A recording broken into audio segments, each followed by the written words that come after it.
aumenta muito e a mudança de preço é pouca. Isso é inelástica, não é? Quando a quantidade demandada, o quê? Aumenta. E o preço continua o mesmo? Então, vamos lá. Olha só. Foi uma boa pergunta, tá, Isabela? Pode ser uma dúvida de todo mundo. E é bom que a gente vai passar por alguns conceitos que nós falamos até aqui, até porque o estudo agora das estruturas de mercado é um pouco diferente do que a gente vinha fazendo até agora. Olha só, pessoal. A Isabela fez uma pergunta que foi o seguinte. Ela falou de uma... Isabela, me corrija se eu estiver errado, tá? Você falou de um aumento na quantidade demandada, certo? Sim. Um aumento na quantidade demandada. E você falou que, nesse caso, o preço permaneceu constante, é isso? Sim. Tá. Um primeiro ponto, tá? E obrigado por esse exemplo, porque com certeza vai ajudar todo mundo a ter um entendimento melhor. Olha só, quando a gente está analisando somente quantidade demandada e preço, a quantidade ela só vai se deslocar para cima ou para baixo a partir de uma mudança de preço, ok? Então, se a gente estiver analisando somente quantidade e preço, nós não temos como ter uma situação em que o preço permanece constante e a quantidade demandada oscila. Isso seria uma violação da demanda, tá? Então, se o preço permanece constante, a quantidade permanece constante. Ah, professor, mas eu já vi um caso em que o preço permaneceu o mesmo e as pessoas consumiram muito mais. Isso acontece. Só que aí a gente vai estar falando de outros fatores que contribuíram para isso. E vocês vão lembrar de alguns fatores que nós analisamos. Variação da renda da população, variação nas preferências do consumidor, variação nas expectativas dos consumidores, ou ainda a variação de preços de bens relacionados. Então, para que aconteça uma situação em que o preço ele permanece constante e, ao mesmo tempo, eu observo uma mudança na quantidade demandada, seja ela para cima ou para baixo, eu estarei observando outras variações que não são apenas preço e quantidade demandada. Porque quando eu estou olhando só preço e quantidade demandada, eu tenho uma relação descrita pela lei da demanda. Se o preço subir, a quantidade demandada cai. Se o preço cair, a quantidade demandada sobe. Analisando somente o preço e a quantidade demandada, não há como a gente falar em preço permanecendo constante e a quantidade demandada oscilando. Para que eu faça uma análise de um caso como esse, eu vou ter que olhar para os fatores que alteram a demanda, e que nós estudamos, se eu não me engano, na aula 2 ou 3, fatores que alteram a demanda, ou seja, são mudanças em variáveis que vão flexibilizar aquela lei da demanda. Só que nesse caso, nem tudo permaneceu constante, estou olhando para outras variáveis. Quais são essas variáveis? Como mencionei agora há pouco, renda, preço de bens relacionados. Quais são os bens relacionados? Bens substitutos e bens complementares. Tá? Preços de bens relacionados, preferência do consumidor. Então, às vezes, um determinado produto caiu do gosto do consumidor. E aí a gente pode ter o mesmo preço e uma quantidade demandada subindo. Mas eu estou olhando para outros fatores. Acho que não, professor. Acho que não. Ontem estava. Pessoal, tá? Como é que tá o sinal aí? Alô, alô? Posso ter caído aqui. Tá. Tem som, às vezes, pouquinho, só tem um cadinho. Eu não sei se é a minha ou se é de vocês. A minha eu tô ouvindo desde o começo, tá claro aqui, pelo menos pra mim que tá aparecendo. Certinho. Pessoal, eu vou fazer o seguinte, eu vou... Tá, eu vou até tirar a imagem aqui, porque eu acho que... Vocês acham que contribui muito os gestos que eu faço aqui para poder dar a explicação? Senão eu vou tirar a imagem. Você acha que faz muita diferença? O pessoal ajuda, mas se o senhor achar também para não atrapalhar, não tem problema também não, viu? Se o senhor achar melhor aí. A explanação tá ótima. Tá bom, então eu vou tentar manter a imagem aqui, eu vou tentar reduzir a qualidade que eu boto em a qualidade máxima aqui de imagem, vou reduzir, vou botar padrão aqui. Peraí. Pronto, eu mudei aqui a qualidade, talvez fique melhor. Vai ficar mais fluido, talvez. E, por fim, nós falamos sobre as expectativas futuras, né? Então, esses são os quatro fatores que alteram a lei da demanda, tá? Isabelle, até aqui tranquilo? Deu para entender o que eu... Deu sim. Tá bom, mas vamos continuar no seu exemplo ainda, porque a gente consegue ainda avançar dentro dele, tá? Então, vamos trazer aqui... Pessoal, tranquilo aí, vocês entenderam a pergunta da Isabelle, que poderia ser uma pergunta, acho, de qualquer um de vocês, e como que a gente destrinchou essa pergunta? Tranquilo? Alguma dúvida até aqui?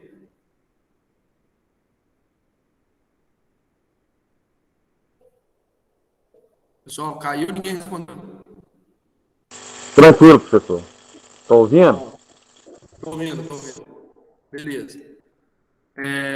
Vamos continuar aqui, Isabelle, explorando um pouco mais o seu exemplo. Vamos imaginar que a gente tenha tido um aumento na quantidade demandada, tá? Então, vamos imaginar que a gente tenha tido um aumento na quantidade demandada.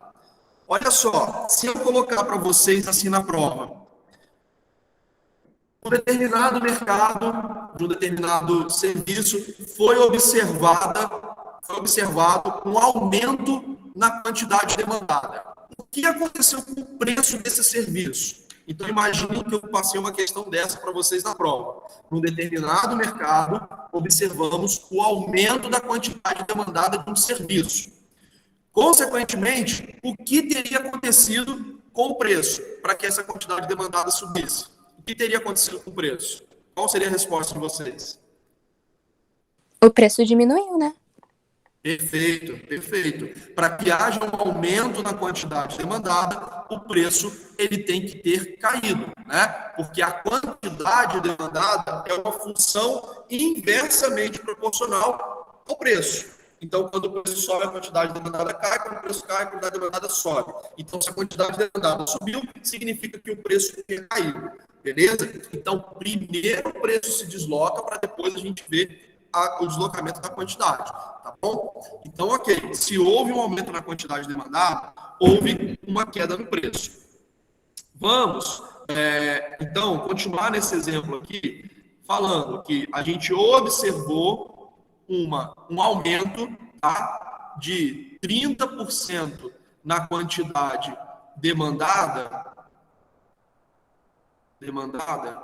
a partir de uma queda de 15% no preço. Aí eu pergunto para vocês, esse bem tem a demanda mais elástica ou menos elástica?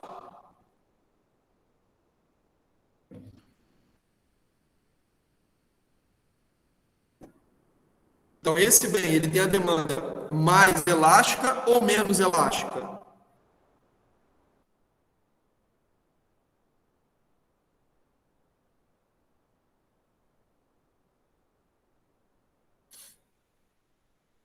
E aí, pessoal? Mais elástica, não, professor? Por quê?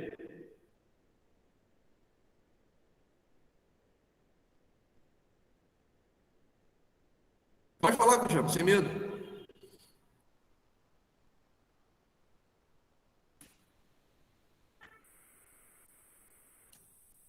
Pessoal, mais elástica, tá correto. Por que é mais elástica? Tá ouvindo, professor? É que falhou aqui. Que a demanda dele, no momento, ele vai estar a procura maior, né? Mas ele pode também diminuir, depende do momento, né? O que se passa, né? Não, calma aí, vamos falar só desse exemplo, tá? Você respondeu correto. A demanda desse bem, ela é mais elástica. Ou nós poderíamos dizer que ela é elástica, certo? Está correto. Por que nós apuramos essa elasticidade mais elevada? porque a magnitude de variação na quantidade demandada foi superior à magnitude de variação de preço, ok? A magnitude de variação de preço. E nesse caso, eu nem precisaria do sinal, ok? Eu nem precisaria do sinal. Eu só precisaria olhar para as grandezas nominais, certo? Então, a magnitude de mudança na quantidade demandada foi maior que a magnitude de mudança no preço. Logo, nós dizemos que esse bem possui uma demanda elástica, ok? Porque foi superior à magnitude de mudança de preço. Se a gente estivesse falando de uma mudança de preço, se a gente estivesse falando de uma mudança de preço, perdão, vamos falar da quantidade aqui só para a gente manter vamos lá. Deixa eu fazer pelo lado contrário aqui, fica mais fácil.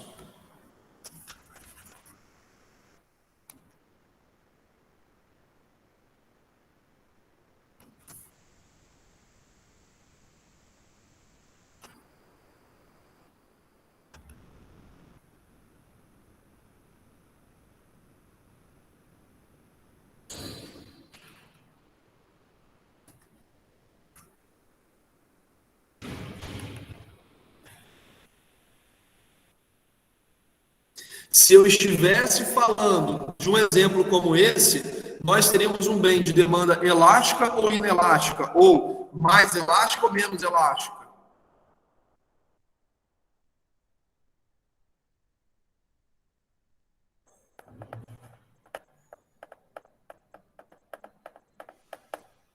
E aí, pessoal? Professor, repete de novo aí.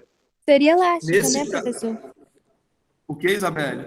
Elástica. Não, inelástica. A pergunta que eu fiz, Cristiano, foi: nesse caso, nós temos um bem que tem a demanda elástica ou inelástica? Ou poderíamos também falar, tem uma demanda mais elástica ou menos elástica? Nesse caso, nós podemos qualificar essa demanda como inelástica, porque olha o tamanho da variação de preço.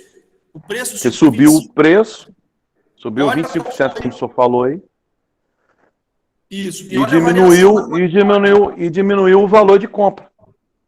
Isso, mas olha só, pessoal, uma coisa que a gente tem que ter em mente é, quando o preço subir, eu já vou esperar uma queda na quantidade demandada, tá? Isso não diz nada em relação ao nosso estudo de elasticidade. O estudo da elasticidade, ele quer estimar, quantificar justamente essa variação, para saber quais são os tipos de bens que respondem mais rápido ou menos rápido a uma variação de preço, tá? Ou que respondem mais ou menos a variação de preço.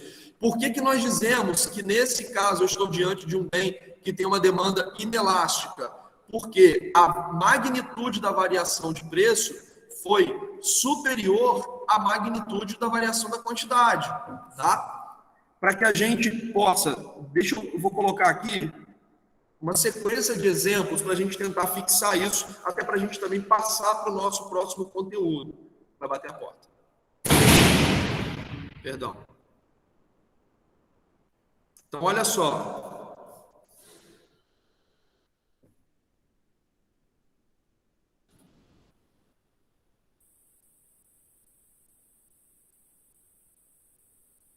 Vou botar aqui QD, tá? Quantidade demandada.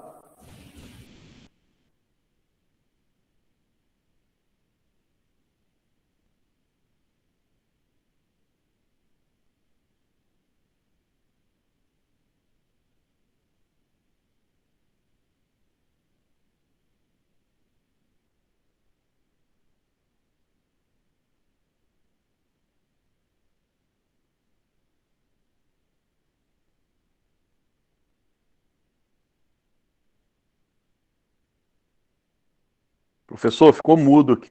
Não, eu estou quieto, não estou falando nada, não. Desculpa, então. Não, tranquilo. Estou só escrevendo aqui.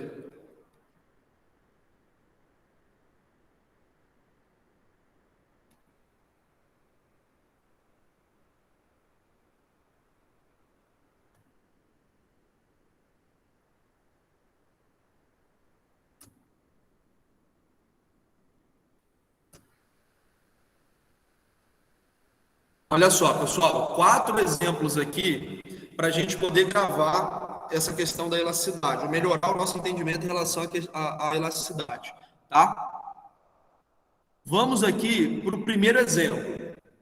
No exemplo A, nós tivemos uma mudança de preço de 15%, enquanto nós tivemos uma mudança na quantidade demandada de 20%.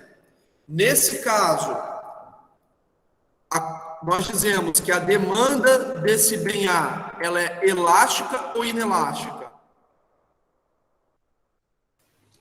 Inelástica. Elástica. Ela é elástica porque a queda na quantidade demandada ocorreu numa magnitude superior à magnitude da alta de preço.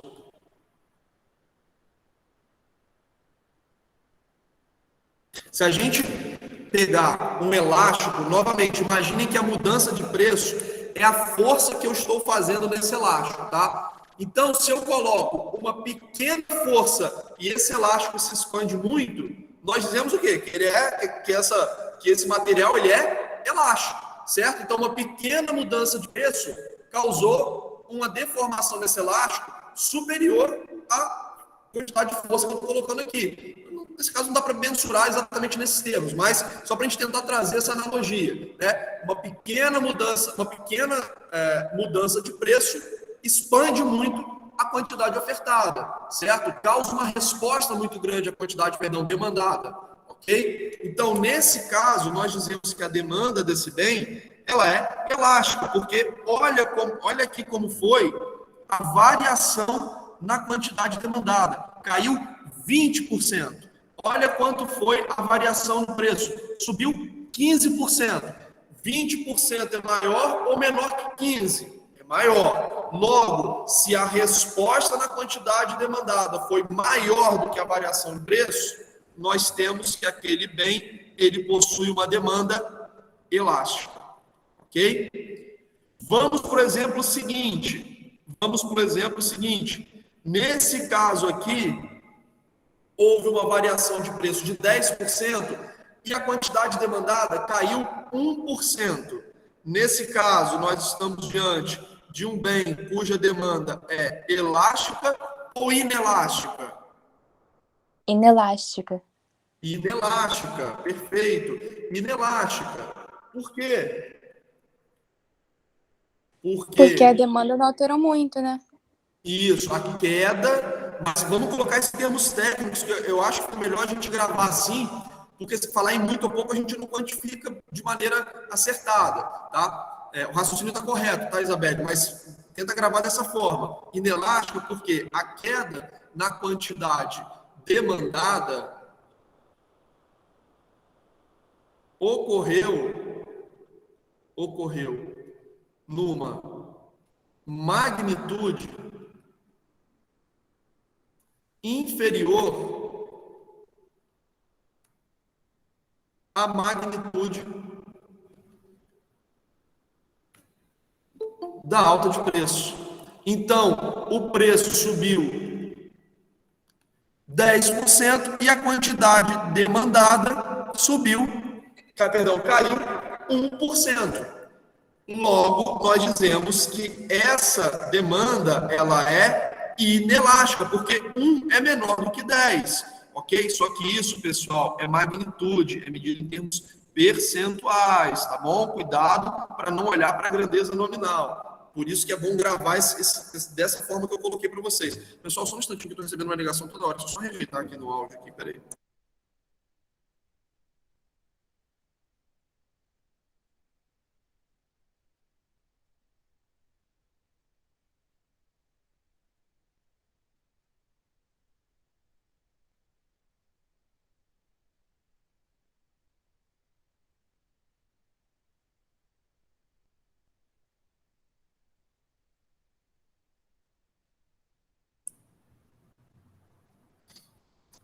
Perdão, pessoal. Logo, é inelástico, né? Porque a magnitude ela é inferior. Para a gente poder avançar, vamos só fazer esses últimos aqui, ver se todo mundo gravou bem. No exemplo C, um aumento de preço de 25, uma queda na quantidade demandada de 40. Nesse caso, nós estamos diante de um bem cuja demanda é elástica ou inelástica? Elástica. Elástica, perfeito. Na letra D, um aumento de preço de 30% e uma queda de 10%. Estamos diante de um bem cuja demanda é elástica ou inelástica?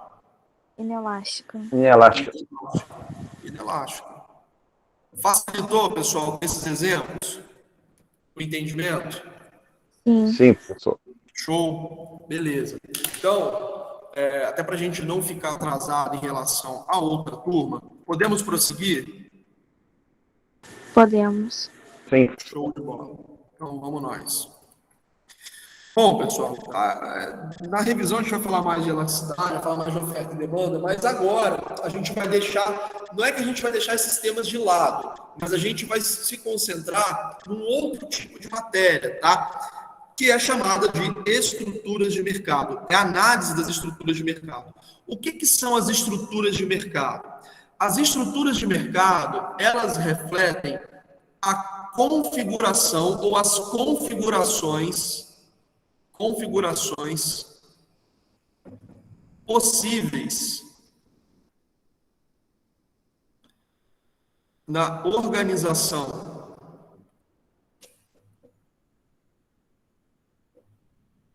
de um mercado, de um bem ou serviço, em termos de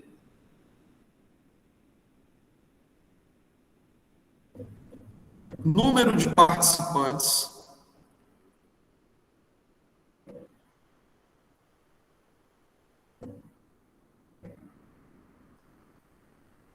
poder de barganha,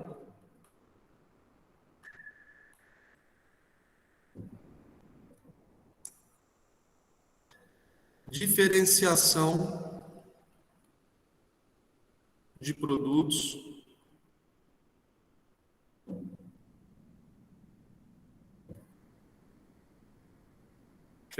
número de participantes, poder de barganha, diferenciação de produtos e barreiras de entrada.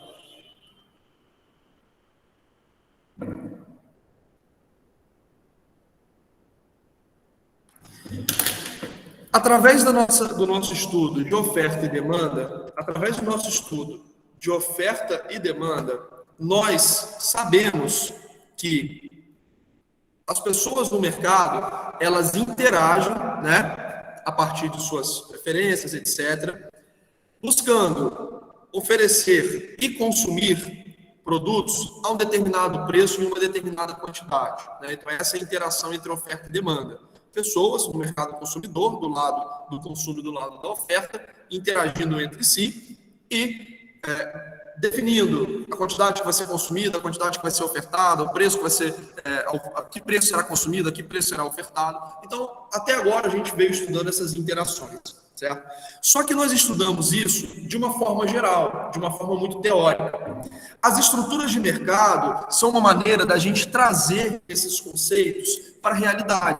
Porque, por mais que eu saiba que as forças de oferta e demanda, elas operam no mercado de venda de caneta, no mercado de venda de celular, no mercado de faculdades de ensino privado, no mercado de carros de passeio, de caminhões, de comida, etc. Por mais que eu saiba que as leis de oferta e demanda operam em cada um desses mercados podem ser muito diferentes entre si. O mercado que faz a compra e venda de celulares, ele é um mercado muito diferente do mercado de consumidores e provedores de energia elétrica, que, por sua vez, é um mercado muito diferente do mercado de alimentação. Então, as estruturas de mercado são uma maneira da gente analisar de que forma, na prática, esses mercados se dão, de que forma eles se configuram.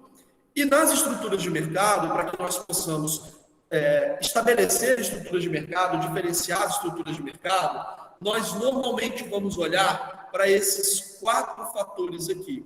Qual é o número de participantes pelo lado da oferta e o número de participantes pelo lado da demanda? Algum desses participantes tem poder sobre o outro, consegue impor suas condições sobre o outro? Isso se dá de uma maneira mais forte ou mais fraca? Existe diferenciação nos produtos que são consumidos naquele mercado? Existem barreiras para as pessoas entrarem ou saírem desse mercado, seja enquanto consumidoras, seja enquanto fornecedoras? Então, é isso que as estruturas de mercado vão estudar. E por que isso é interessante para o direito? Vocês vão perceber rapidamente assim que eu der o primeiro exemplo de estrutura de mercado, e um exemplo que eu acho que vai ser bem fácil para todo mundo assimilar, porque todos nós conhecemos muito bem essa estrutura. É a estrutura de monopólio. A estrutura de mercado de monopólio, ela diz respeito a um mercado em que nós temos apenas um vendedor, ok? Um vendedor. Por outro lado, nós temos muitos compradores, ou seja, no mercado monopolista, embora eu tenha apenas um vendedor, eu tenho na outra ponta um mercado consumidor muito grande. Eu tenho muitos compradores. Nesse mercado de monopólio, justamente por não haver competição, justamente por eu ter apenas uma empresa, um distribuidor, um fornecedor, um vendedor presente, esse vendedor ele tem um grande poder. Ou seja, esse vendedor ele tem um grande poder de impor aos seus consumidores as suas condições. Que condições são essas? O que esse poder reflete? Esse poder reflete a capacidade que esse vendedor tem de determinar. Esse grande poder significa um poder de determinar quantidade, ou seja, ele vai dizer quanto que ele vai comercializar, ele vai dizer qual é a qualidade daquele produto, ele vai poder dizer se aquele produto é bom ou não, ou seja, vai poder definir isso, e principalmente preço.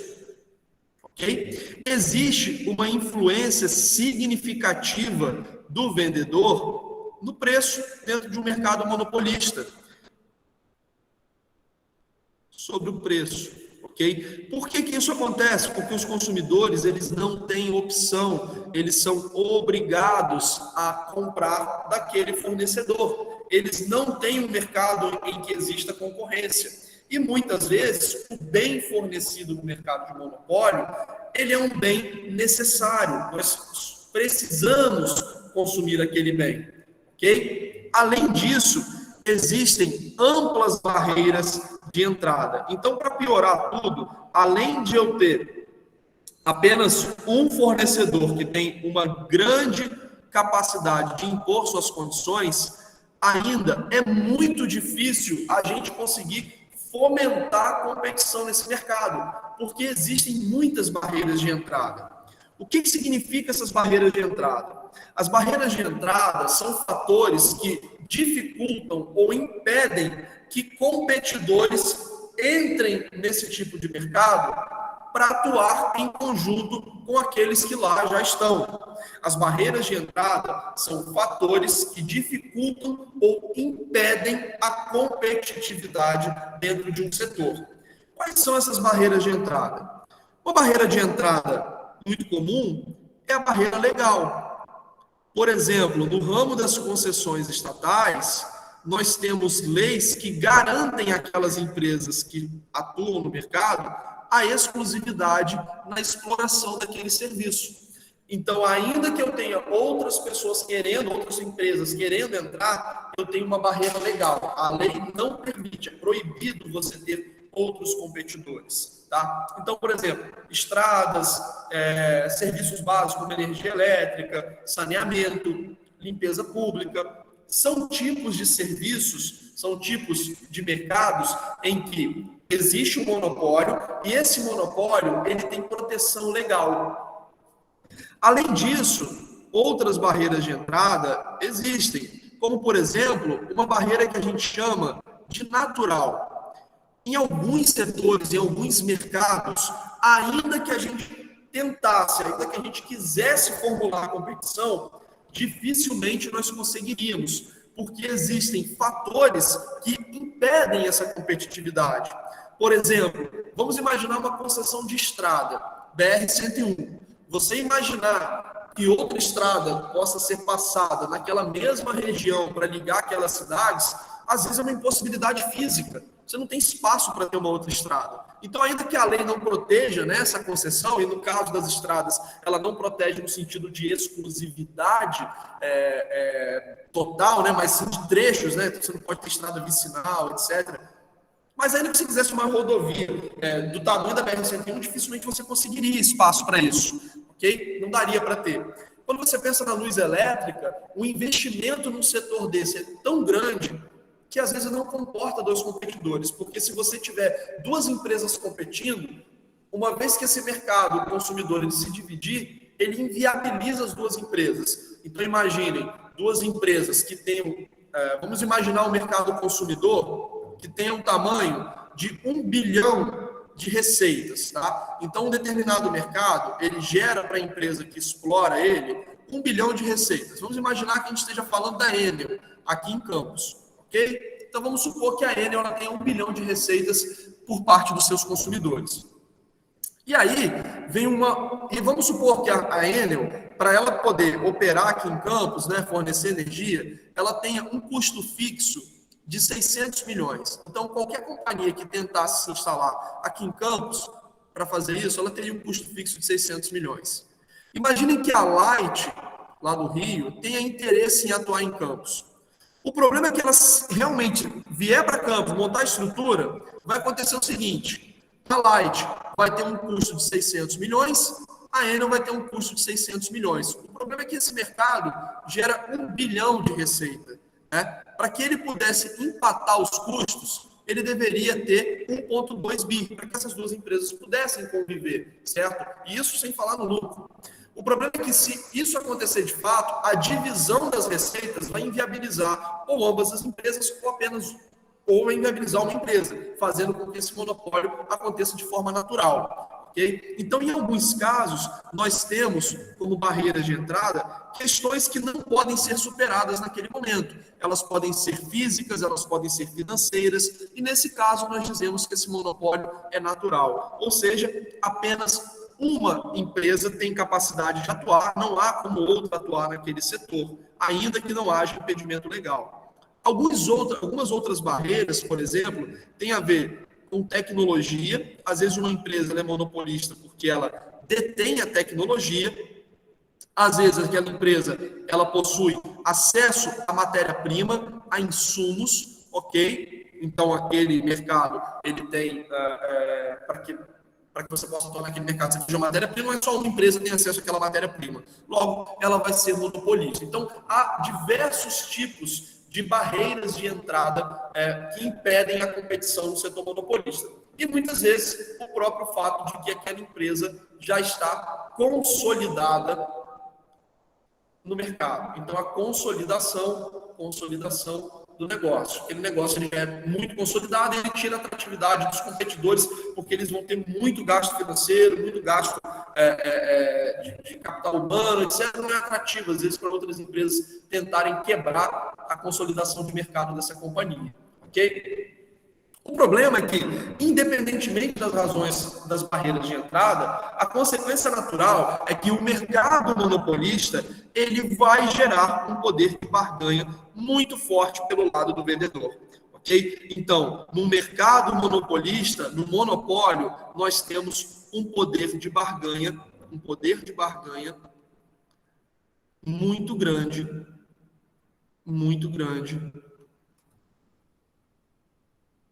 pelo lado da oferta ou pelo lado do vendedor. ok? No monopólio, nós temos um poder de barganha muito grande pelo lado da oferta.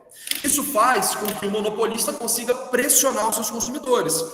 Na ausência de qualquer restrição, esses consumidores eles vão ter produtos, às vezes, numa quantidade insuficiente, caso seja interessante para a companhia, para aquela empresa, fornecer uma determinada quantidade que não é a melhor quantidade possível para aquele mercado. Aqueles consumidores podem ter bens de qualidade inferior, né? Porque se não tem competição, por que eu vou botar muita qualidade no meu produto? Os consumidores vão ter que aceitar aquilo mesmo. Então, eu tenho um problema de qualidade e principalmente de preço. Ou seja, esse conjunto de características faz com que exista um poder de barganha excessivo pelo lado da oferta. Qual que é o interesse do direito nesse caso e também da economia? Provavelmente esse mercado, na ausência de restrições legais, ele vai se dar de uma forma muito prejudicial aos seus consumidores. Então, os consumidores pagarão muito caro por uma qualidade de bem inferior, porque esses são os incentivos para a companhia monopolista. Igor, porque o empresário é malvado. Não, se você fosse dono de um monopólio, você também faria isso. Você colocaria o maior preço possível e ajustaria a qualidade para dentro do que você acha que é o mínimo para você conseguir vender naquele mercado. Tá? Então, isso não se dá por nenhum tipo de maquinação maquiavélica de uma companhia, de uma empresa. Não, são os incentivos que existem nesse mercado. A empresa sozinha, ela não tem incentivos para baixar o preço, para aumentar sua qualidade e por buscar fornecer uma quantidade que seja adequada para aquele mercado. Não há incentivos pelo ponto de vista da empresa. Porém, o direito, ele tem uma preocupação com o bem-estar social. Então, nesse caso específico, o direito ele tem que ser vigilante em relação a esse tipo de mercado para tentar diminuir. Então, são duas abordagens possíveis, né, por parte do direito. O direito, ele deve buscar fomentar a competitividade no que for possível, né? Em alguns casos diz para vocês que não é possível, ok? Então ele deve buscar fomentar a competitividade e regular o mercado em busca de eficiência, O que seria essa eficiência? É tentar estabelecer padrões mínimos de fornecimento, de qualidade e de preço para que não haja esse excesso de poder de barganha por parte do monopolista. Tá? O objetivo do direito não é necessariamente fazer os consumidores estarem em posição superior ao monopolista, porque caso o monopolista entenda que não é interessante para ele operar naquele mercado, o mercado acaba, certo? Então, o direito ele tem que atuar como forma de equilibrar a relação dentro de um mercado de monopólio.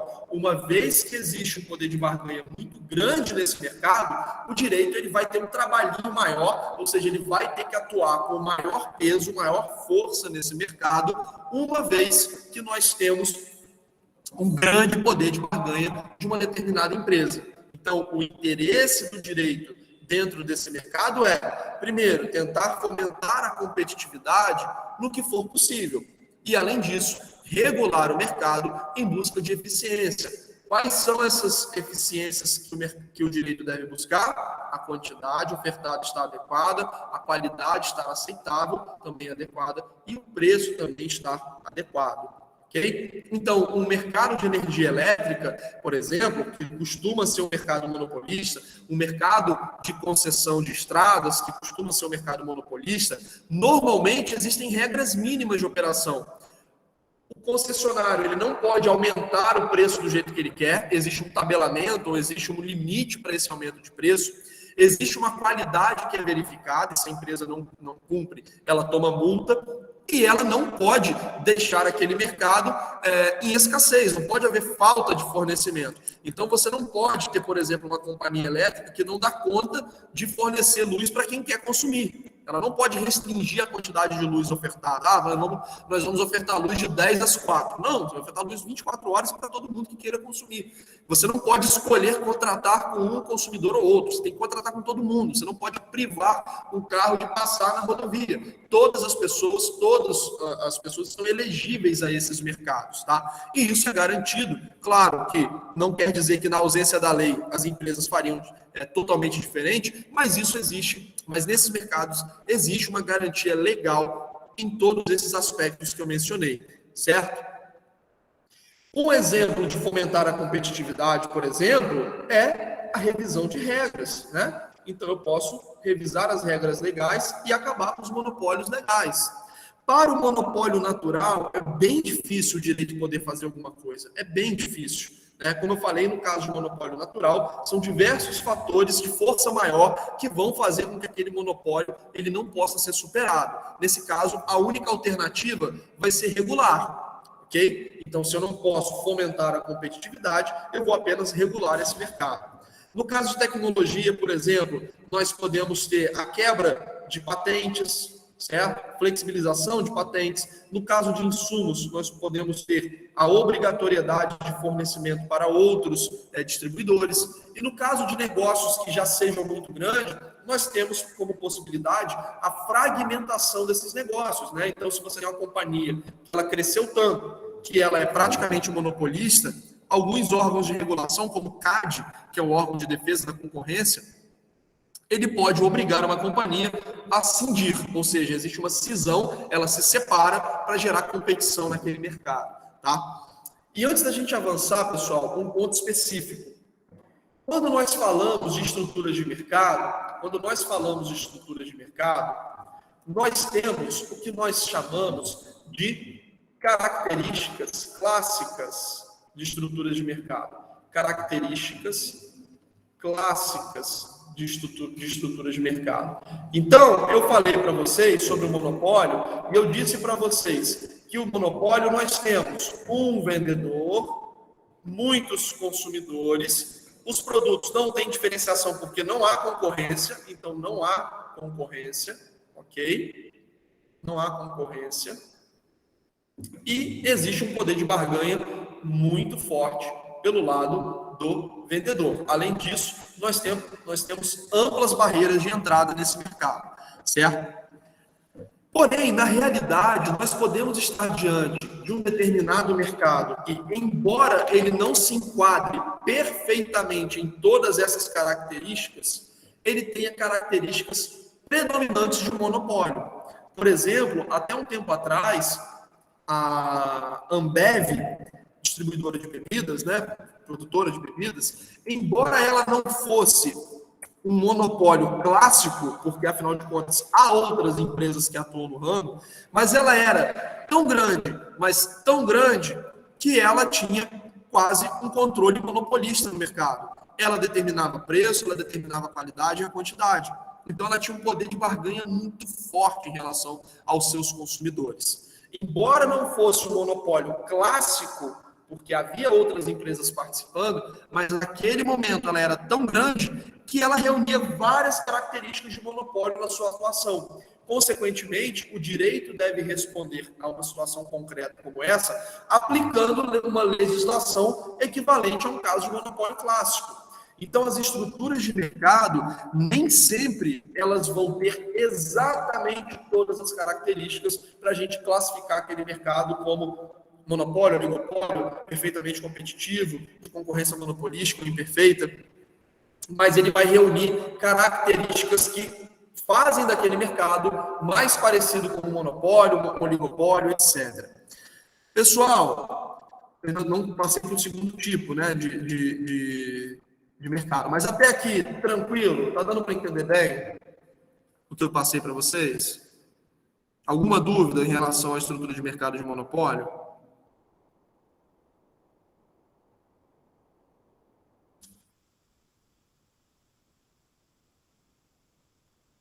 Pessoal? Beleza.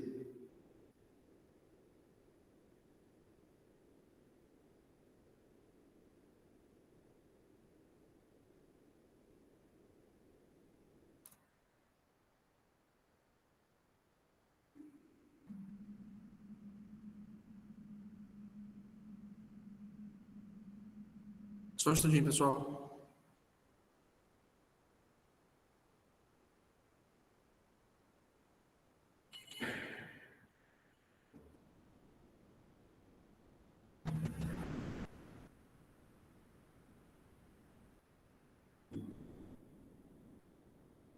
Perdão.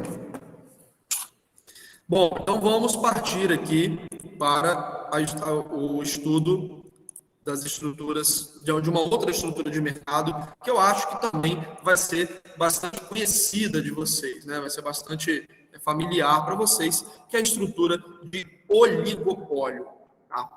No oligopólio, diferentemente do monopólio, nós temos, dessa vez, a presença de mais vendedores, mas são poucos, ok? Então, são poucos vendedores. Por outro lado, o mercado consumidor, ele ainda é muito grande, no caso do oligopólio, tá? E, além disso, dentro do mercado do oligopólio, além de haver poucos vendedores, esses vendedores, eles normalmente não vão competir pela diferenciação.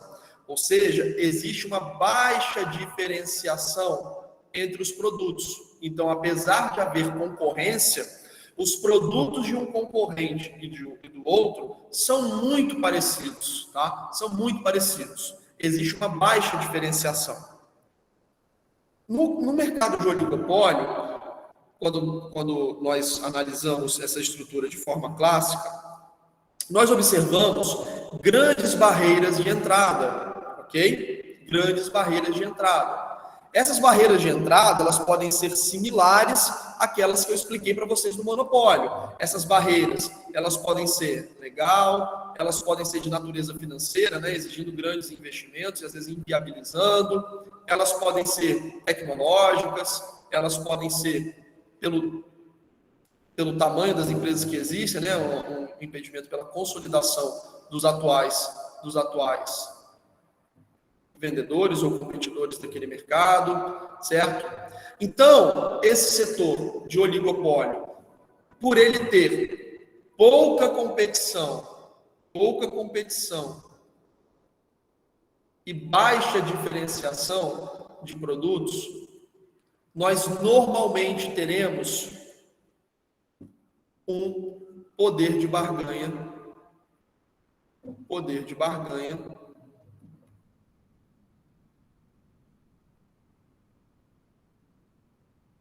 mais elevado no lado da oferta. Assim como o monopólio, no oligopólio nós também teremos um poder de barganha superior do lado da oferta. Só que ele não é tão grande quanto o monopólio, porque existe alguma competição, tá? No setor de oligopólio, normalmente você tem uma empresa líder, e as outras empresas que são um pouco menores. E essa líder, ela vai ditar os preços. Então, por exemplo, vamos pensar aqui no mercado de telefonia. Você tem a Vivo, que hoje é a maior companhia, a Claro, a TIM, ok? A Oi. E a Vivo, ela é a líder, né? Então, normalmente, você tem a Vivo fazendo os primeiros movimentos de aumento de preço. Então, se a Vivo subir o preço, as outras vão no rastro e vão subindo. Se a Vivo, ela baixa o preço, as outras também vão no rastro e vão também baixando o preço, tá? Porém, a diferença entre essas companhias, a diferença de preços é baixa.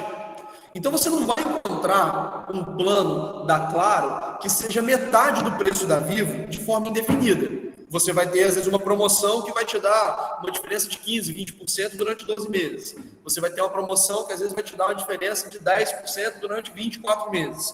Mas, na realidade, os preços são muito parecidos, certo? Você não vai conseguir contratar serviços por uma variação tão grande que gere uma competitividade elevada nesse setor. Além disso, você não está contratando a Claro, a TIM ou a Oi, normalmente, pela qualidade, porque a qualidade deles é muito parecida, a diferenciação é muito pequena, né? Então, se vocês estivessem em sala e eu pegasse o telefone de vocês e fizesse uma ligação, eu não ia saber se aquilo lá era Vivo, Claro, TIM, Oi. Se eu entrasse na internet, dificilmente eu ia perceber no celular de vocês aqui qual a companhia que vocês contratam, né? Vocês também não perceberiam, provavelmente, a companhia que eu também contrato, porque a diferenciação é mínima, não é por isso que nós tomamos as decisões de consumo, certo? Então, a gente tem no setor de oligopólio uma pequena competição por preços, né? Quais são esses setores, né? Exemplos de setores oligopolistas: telefonia, televisão, cabo, né, por exemplo, companhias aéreas, combustível, setor de combustível, combustíveis. Deixa eu pensar aqui mais. Acho que já é o suficiente, né? Já deu para ter uma noção de como que é esse setor oligopolista. E qual que é o interesse do direito também nesse setor? Uma vez que existe um poder de barganha mais elevado do lado da oferta, uma vez que existe um predomínio por parte das empresas fornecedoras na definição de preço, qualidade e quantidade, o direito ele também deve se preocupar em fomentar a competição, ou seja, tentar diminuir as barreiras de mercado para que novas empresas entrem nesse setor, né? Se caso seja possível, fomentar a competição e, além disso, o direito ele deve se preocupar com a regulação, qualidade, quantidade e preço. Por isso que nós temos, por exemplo, a ANAC das companhias aéreas, que é a Agência Nacional da Aviação Civil, a ANS, a Agência Nacional de Saúde, para regular uma série de fatos, uma série de fatores relativos aos planos de saúde. Nós temos a ANEEL, de energia elétrica, a ANP, do petróleo, nós temos a Anatel, da telefonia. Então, são todos esses órgãos que fazem parte do Estado, cujo objetivo é justamente atuar em setores oligopolistas ou, em determinados casos, monopolistas, para garantir uma boa, um bom andamento, uma boa eficiência nesses mercados, certo? Nesse caso específico, a resposta do direito, ela deve ser um pouco mais branda que no monopólio, né? Afinal de contas, existe alguma competição. Não dá para simplesmente você pegar as regras de um mercado de monopólio e aplicar no mercado oligopolista, porque existe, sim, uma certa competitividade entre as empresas. Não é o desejável, mas existe uma competição, ok? Logo, você tem que ter uma legislação, uma regulamentação um pouco mais flexível de forma a contemplar essas diferenças, mas ainda assim é necessária a presença do direito dentro desse mercado. Senão, as empresas elas têm incentivos suficientes para trabalhar com preços acima do normal, para trabalhar com uma quantidade abaixo do aceitável e numa quantidade que atenda somente aos interesses das empresas, ok? Novamente, isso não tem a ver com o empresário ser malvado, esses são os incentivos daquele setor, tá bom, pessoal? Por que eu friso muito isso? Porque no direito, pelo direito ser muito subjetivo, pelo direito ele ser tá imbuído de uma carga moral muito forte, uma carga ética muito forte, muitas vezes a gente tende a analisar algumas condutas com um conteúdo subjetivo muito grande. E isso pode turvar a melhor resposta, né? Pode turvar a melhor solução. Entendendo que essas empresas, tanto no setor monopolista quanto no setor oligopolista, elas agem dessa forma por conta dos incentivos econômicos que existem naquele momento, vai fazer com que a gente consiga atuar justamente nos incentivos, para que essas empresas atuem de forma diferente, para que a gente envie sinais ao mercado, para que esse mercado possa performar de uma maneira mais eficiente. Ok? Pessoal, tranquilo, oligopólio? Alguma dúvida? Ok, professor. Beleza, então vamos nós.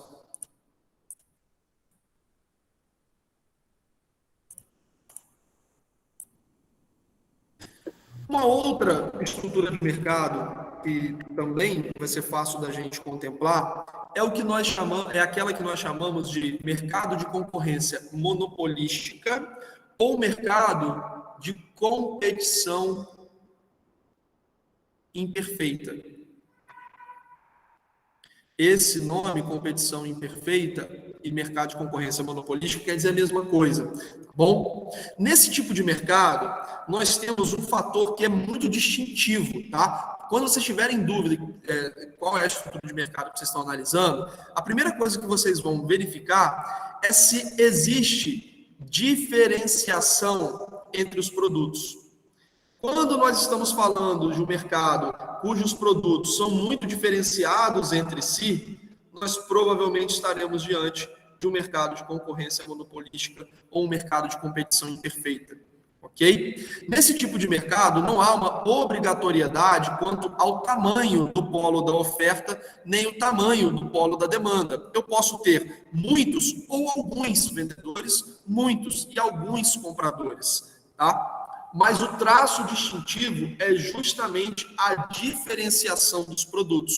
Os produtos, apesar de serem parecidos, né, eles são de mesma natureza, mas apesar de mesma natureza, eles têm características muito diferentes internamente. Então, se eu falar, por exemplo, de um hambúrguer, eu estou falando de um tipo, né, de bem, um tipo de produto que a gente conhece bem, só que um hambúrguer do McDonald's, ele é diferente de um hambúrguer do podrão da esquina. O hambúrguer gourmet do Sem Frescura é diferente do hambúrguer do McDonald's, que é diferente de um hambúrguer caseiro. Então, apesar de tudo ser hambúrguer, cada um deles é muito diferente um do outro, certo? Justamente por conta dessa diferenciação é que os vendedores conseguem determinar os preços com certa margem. É por isso, por exemplo, que o House 82 pode cobrar, às vezes, R$50 no hambúrguer, que o McDonald's cobra 30 e que o podrão da esquina cobra 15, ok? Em termos de quantidade, às vezes, de carne, em termos de ingredientes, em termos de peso, em termos de calorias, eles podem até ser similares. Porém, existe uma diferença substancial entre eles, certo? Se eu estiver falando de um iPhone e eu estiver falando de um LG, existe uma diferença substancial entre eles, certo? Se eu estiver falando de um Porsche e eu estiver falando de um Gol, existe uma diferença substancial entre eles, ok? Então, a diferenciação de produtos permite que os ofertantes consigam determinar os preços com uma certa margem, tá? Essa margem ela não é infinita. Por exemplo, se o House 82 quiser cobrar R$500 no hambúrguer deles, eles não vão vender, porque ninguém vai pagar R$500 no hambúrguer, certo? Então, existe uma certa margem para que esses ofertantes operem dentro do mercado. E aí, nesse mercado, uma vez que ele possui uma diferenciação tão grande e que essa diferenciação ela fala muitas vezes com a percepção de valor de cada cliente, de cada consumidor, para o direito é muito difícil imaginar uma regulação pesada. Imagina o Procon ir lá no House 82 falar que o hambúrguer deles está muito caro, que eles têm que vender o hambúrguer pelo preço do podrão. Não faz qualquer sentido isso, certo? Qualquer pessoa percebe, né, que existe uma diferenciação relevante entre os serviços e que isso possibilita a cobrança de um valor mais caro. Então, se a Apple quiser cobrar R$10.000 no iPhone, enquanto a LG cobra R$3.000 no smartphone deles, o Procon, os órgãos de defesa do consumidor, os órgãos de regulação, não tem muito o que falar nesse sentido, porque ninguém é obrigado a comprar um iPhone e às vezes as pessoas podem perceber um valor que justifique pagar R$10.000 no celular ao invés de pagar R$3.000 no outro. Okay? Então, para o direito, esse mercado de concorrência monopolística, ele tem que ser analisado de uma maneira mais afastada, de uma maneira mais branda, porque ele normalmente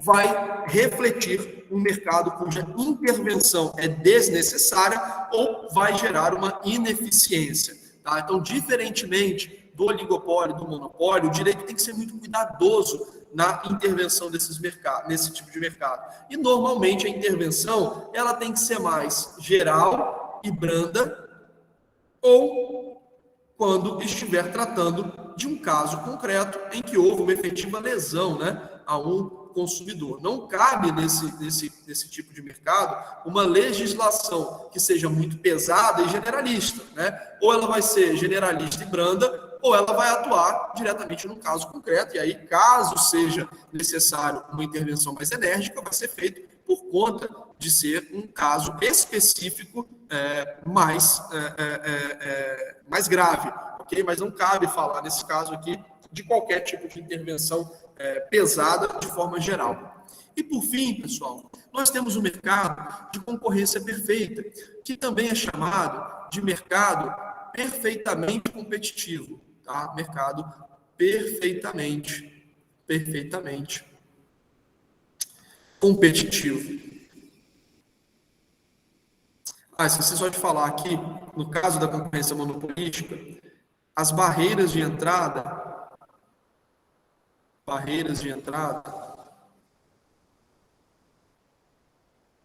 elas podem ser menores ou maiores. Na maioria das vezes, elas são menores. Porém, isso não faz tanta diferença, porque o que distingue esse mercado é justamente a diferenciação do produto, tá? Ou seja, existe uma distinção em termos de qualidade.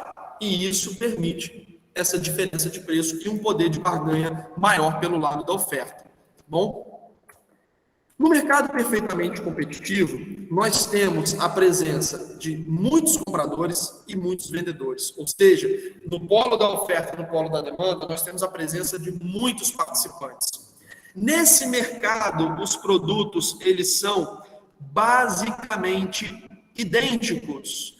Pode haver uma diferenciação, mas essa diferenciação ela é trivial, ela não é determinante para que a maioria dos consumidores faça a sua opção de consumo. Diferentemente de um iPhone, né, no mercado de smartphone, e de um LG, você olhar para um tomate do Super Bowl, um tomate do Hortifruti, por mais que possa haver uma diferença de qualidade, você não vai comprar no Hortifruti se tiver o quádruplo do preço do Super Bowl. Não justifica que você compre o quádruplo do preço por conta de uma qualidade um pouco menor, ok? Nesse tipo de mercado, as barreiras de entrada e saída são muito pequenas, ok? Isso faz com que tanto compradores quanto vendedores possam entrar nesse mercado a um custo muito baixo. Então, o poder de barganha, tanto do lado da oferta quanto da demanda, é muito pequeno, ok? Por quê? Nós temos muitos participantes, então a competição é muito grande. As barreiras de entrada favorecem que continue existindo muitos participantes, porque essas barreiras são muito pequenas, ok? Então, se um participante se retira do mercado e existe uma oportunidade, outro rapidamente sobrepõe aquela vaga, né? Porque as barreiras são pequenas. Então, se eu percebi que um supermercado fechou, eu tenho uma facilidade relativa de abrir um supermercado numa cidade, certo? Não existe, não demanda tanta tecnologia, os custos são conhecidos, embora sejam altos, mas não são impraticáveis, né? Um pequeno empresário pode ter um pequeno supermercado, ok? A expertise do negócio também não é tão relevante assim, a facilidade de você contratar produtos para abastecer o seu supermercado também é relativamente pequeno, é relativamente fácil, né? Então, nós temos um mercado, por exemplo, de supermercados em que há uma competição muito grande, consequentemente, nenhuma dos seus participantes consegue impor preços, certo? Então, compradores e vendedores não conseguem determinar preço. Primeiro, porque os produtos são praticamente idênticos. Segundo, porque existe a presença de muitos compradores e muitos vendedores. E segundo, porque cada um deles possui uma fatia muito pequena do mercado geral, né? Nós não temos uma concentração de mercado em um mercado perfeitamente competitivo. Esse mercado ele é pulverizado. Então imagine que um produtor de tomate ele não queira mais produzir tomate. Provavelmente não vai fazer diferença nenhuma no preço do tomate. Ou se fizer vai ser bem rápido e logo depois esse preço ele é reajustado para as condições de mercado. Porque o vendedor de tomate, se ele for grande, ele abastece um supermercado, 2, 3 supermercados. E se ele decidir parar de comercializar tomate, a gente traz tomate de fora, né? Então, assim, no mercado, por exemplo, de produtos agrícolas, a competição é tão grande que nenhum participante tem capacidade de influenciar preço. Até porque, normalmente, eles são mercados internacionais. Então, se o produto nacional fica caro, basta você importar um produto do mercado estrangeiro e aí a gente já vai ter um equilíbrio novamente. Consequentemente, nós dizemos que esse mercado perfeitamente competitivo, ele é um mercado eficiente. Ele sempre estará posicionado em termos de preço e quantidade no melhor patamar possível para ele, ok? ok? Então, em um mercado perfeitamente competitivo, dado que a competição é muito grande, ninguém consegue ganhar uma vantagem sobre o outro, né, nós temos que o preço e a quantidade praticados naquele momento são os melhores possíveis, ok? Nesse tipo de mercado, uma intervenção legal, uma intervenção do direito, costuma piorar as condições que estavam vigindo até aquele momento. Porque esse mercado, por ser eficiente, ele está sempre posicionado no melhor patamar possível. Uma tentativa de intervenção vai deslocar esse mercado para um patamar ineficiente em relação àquele que ele estava. Então, se você tenta controlar preço, se você tenta controlar a qualidade, se você tenta controlar a quantidade, você vai desorganizar esse mercado. E são muito famosas as tentativas aqui no Brasil de intervir em mercados de concorrência perfeita, que invariavelmente dão errado, principalmente pela tentativa de controle de preços. Então, por exemplo, na época da hiperinflação, isso era muito comum. O preço subia muito e, para tentar controlar esse efeito, as autoridades elas iam lá e tabelavam o preço, né? Então, você tinha lá que o preço da carne, ele estava, na época, em outra moeda, né? Mas eu vou botar aqui em reais. O preço da carne era R$35 o quilo, e aí o governo dizia que não, tinha que ser R$20 o quilo. O problema é que R$35 naquele momento refletia o melhor preço possível. Não tinha um excesso de lucro, como poderia haver num monopólio, num oligopólio, né? Por quê? Porque não tem poder de barganha no mercado perfeitamente competitivo. Caso um produtor de carne tentar subir o preço dele, o concorrente dele assumia a demanda dele. Então, se eu aumentei o preço para 35 e o preço deveria ser 20, basta que o concorrente coloque em 20. Ah, Igor, mas o concorrente vai colocar também. Mas tem outro. Não basta que coloque, mas tem outro. Sempre vai ter alguém que vai colocar o preço num patamar mais competitivo e vai absorver aquela demanda. Ok? Então, num mercado de alta concorrência, que nós qualificamos nas estruturas de mercado de concorrência perfeita, o preço ele é sempre o mais adequado para aquele momento. Então, se nós temos um preço de mercado de R$35 e a autoridade daquele momento manda que o preço seja 20, o que vai acontecer? Desabastecimento. Ninguém vai vender a R$20, porque é um preço que não justifica você vender. Certo? É um preço que vai gerar prejuízo. Então, não é um preço de mercado, não é um preço eficiente. Diferentemente de monopólio e oligopólio, nesse tipo de mercado, você não consegue estabelecer preço. A tentativa de estabelecer preço para mais ou para menos vai gerar uma ineficiência, ok? Então, se você tenta estabelecer um preço mínimo ou um preço máximo, a consequência vai ser a desorganização daquele mercado. Então, por exemplo, um mercado de carne, cujo preço seja 35 e o governo tabela por 20, vai gerar escassez. Um mercado de aluguéis, por exemplo, que o governo diga que o máximo de aluguel por metro quadrado é R$100 e o preço de mercado seria 135, então o preço de mercado seria 135 e o governo coloca em 100, o que vai acontecer? Escassez. Ninguém vai querer comprar. Por outro lado, se o governo tentar colocar um preço mínimo, né? A gente estava dando exemplo de preço máximo, então imagine que o governo ele quer proteger os produtores de leite. Vamos supor que o leite, o preço está despencando, né? Então o preço do leite está caindo muito, e o governo ele quer tabelar o preço do leite para ajudar a indústria do leite. Aí o governo vai lá e manda que o litro do leite seja vendido a R$5. Só que os consumidores poderiam pagar 3. Certo? O que os consumidores vão fazer? Eles vão parar de consumir.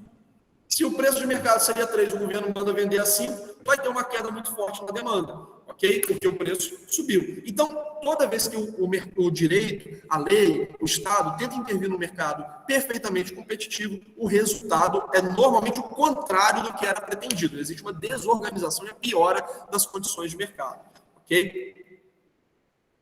Tá bom, beleza, Marina? Pessoal, só para a gente também, estou terminando aqui, só para a gente poder fazer um apanhado dessas estruturas de mercado, relembrando que, ao falar de estruturas de mercado, nós estamos sempre falando de compradores, vendedores, produto, poder de barganha e barreiras de entrada. Novamente, nem sempre nós teremos um mercado exatamente igual ao de concorrência perfeita, ao de concorrência monopolística, oligopólio e monopólio. Muitas vezes nós faremos essa classificação pelo predomínio de características. Ok? Então, esse mercado ele é predominantemente de concorrência perfeita. Ele é predominantemente de concorrência monopolística. Ele é predominantemente de oligopólio. Ele é predominantemente um mercado monopolista. E também nada impede que um mercado ele se converta em outro. Então, eu posso ter um mercado de concorrência perfeita que, por algum motivo, virou de concorrência monopolística e vice-versa. Eu posso ter um oligopólio que passou a ser de concorrência monopolística e um mercado de concorrência monopolística que pode virar oligopólio, um monopólio que virou oligopólio, um oligopólio que virou monopólio. Essas definições, elas não são estáticas de forma perene. Okay? É possível que, conforme o tempo passe, a tecnologia vá sendo modificada, nós tenhamos também uma modificação da estrutura em um determinado mercado. Ok? Pessoal, tranquilo até aqui? Alguma dúvida em relação ao que foi passado nessa aula? Eu acho que esse conteúdo de estrutura de mercado ele é bem mais fácil do que o conteúdo de elasticidade, né? Não sei se vocês concordam.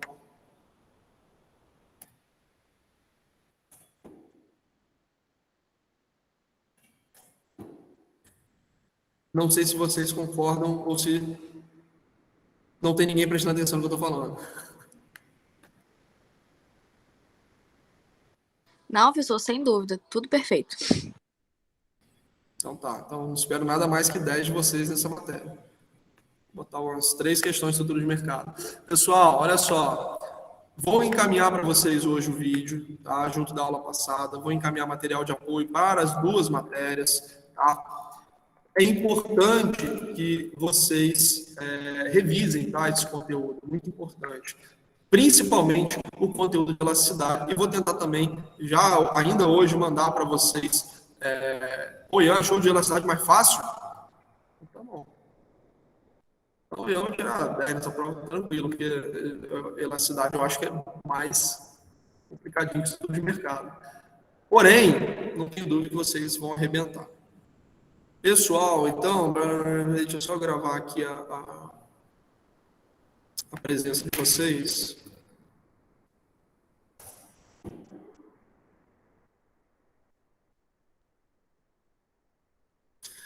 Bom, pessoal, então, se não tiver nenhuma dúvida, vou desejar a vocês uma excelente semana, um excelente final de semana, saúde para vocês aí, para a família, beleza?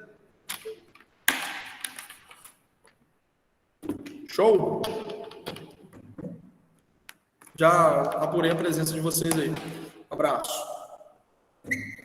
Obrigado.